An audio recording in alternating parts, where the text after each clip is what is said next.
Hello, Funding Exchange friend. I'm Francine Cavanaugh, and I'm co-director of On Coal River.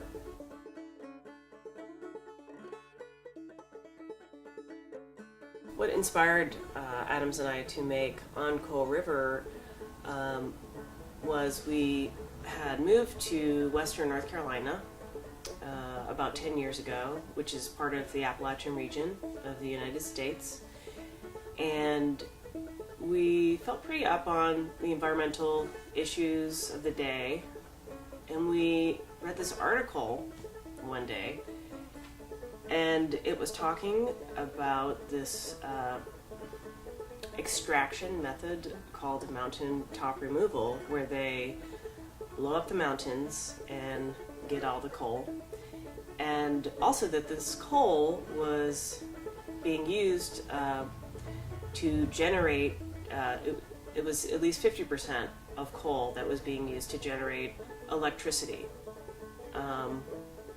which we hadn't realized that this much coal was being used.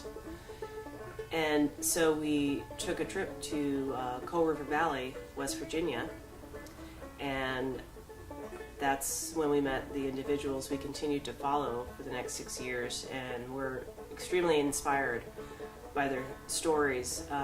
One, because they were living on the front lines of mountaintop removal in their backyards, but also that they were one of the communities that were fighting back and working to abolish mountaintop removal.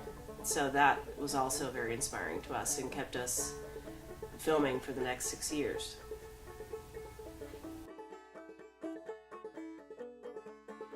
Since On Coal River premiered in 2010, a distribution grant from the Funding Exchange and the Paul Robeson Fund for Independent Media has helped support a screening on Capitol Hill and screenings in 70 cities across the country, and the creation of a study guide which is being used in middle schools and high schools based on Coal River.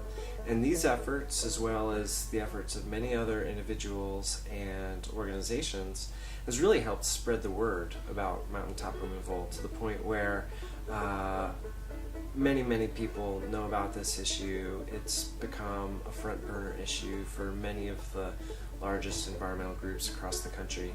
And there have been some positive changes. The Obama administration has tightened the regulatory process somewhat about mountaintop removal coal mining, but much more needs to be done.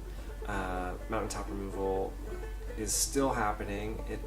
They're still blowing up the mountains behind Bo's house and other places across West Virginia and other states where mountaintop removal is happening.